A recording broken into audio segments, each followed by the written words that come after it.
Where are the monuments? The pantheon of portraits for the women with unrelenting voices, whose whispers have traveled, spreading awakening echoes to new women who take up the mantle of challenging erasure. An ancient book of women's laws suggests a certain relevance. We follow the invitation of titles. What is a dower? With what people a woman may not marry. The baron may beat his wife. A woman is compellable to serve from the age of 9 when she is dowable. When the preserve of history is the ownership of women, celebrate we must the women who rebelled. 1826. Sarah Street seizes on malicious rumors, deeming her incapable of buying a business without a man. Brazenly shutting down the naysayers. It's all me, she says, with the subtlety of a newspaper ad. She hires other women, transforms it to Royal Clarence Hotel, blesses it with success, as if to say, I, woman, more than enough, even in the shadows, capable. 2021. Please don't call me remarkable. I had 2 children who did not ask to be born. I did it for them. Challenged the racist teacher, marched my boys into private school. I couldn't pay up front, gave them no option. I paid monthly. Lived with strangers in my house for 15 years. Money don't grow on trees. I watch one of the boys march across the stage. They call him, and he wears doctor, like it has always belonged to him. I don't know how it happened. I come from peasantry. But look what I did.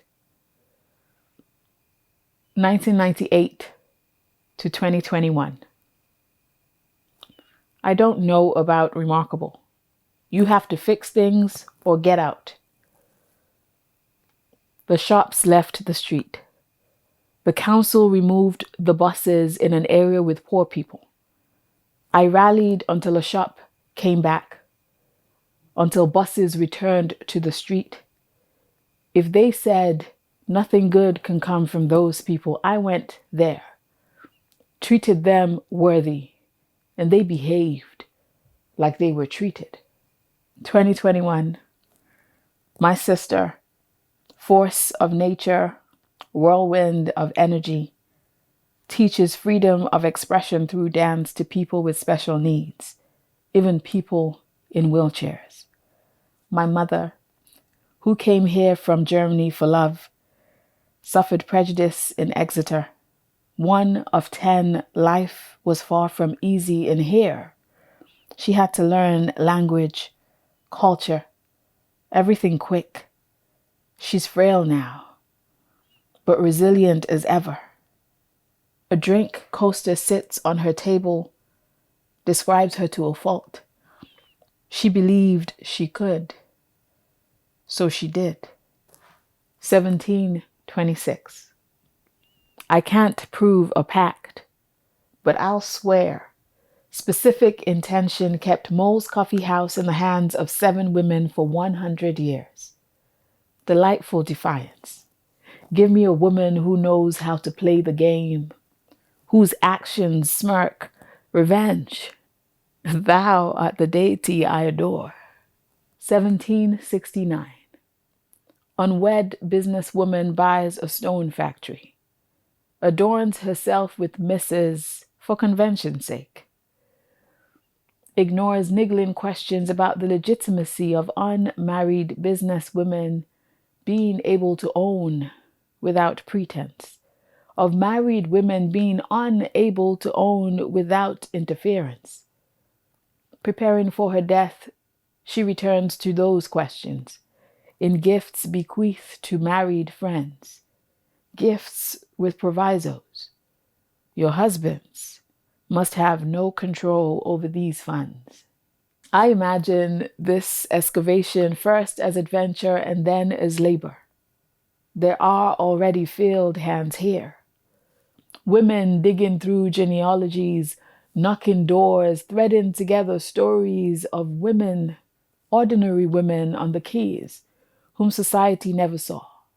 Women sifting through the footnotes for the untold story, rejuvenating the legends, blessing the half-truths with context. Women who have felt a prejudice they are tired of explaining in a place that should now be home. Who feed the hungry, make them feel at home without having to give up dignity. Women who carry women on days when life is breaking. Do you know their names? Maybe Exeter is a woman too. Often at the intersection of what is hidden and what is held to the light. Your story and the story they're telling is yours. Exonians who never left reluctantly drift to the outskirts. A new citizenry emerges, tells new stories, digs up histories in isolation without tracing back to the source.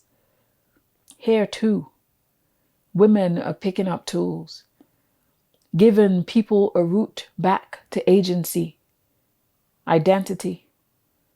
The purpose is always connection. The reward is sweet as the joys of simpler days when Saturdays in Exeter meant meeting outside of Boots at 10:30, cramming into the passport photo booth, borrowing scissors from staff who asked no questions, then parading the high street. The place seems so much smaller now, but the memories stick.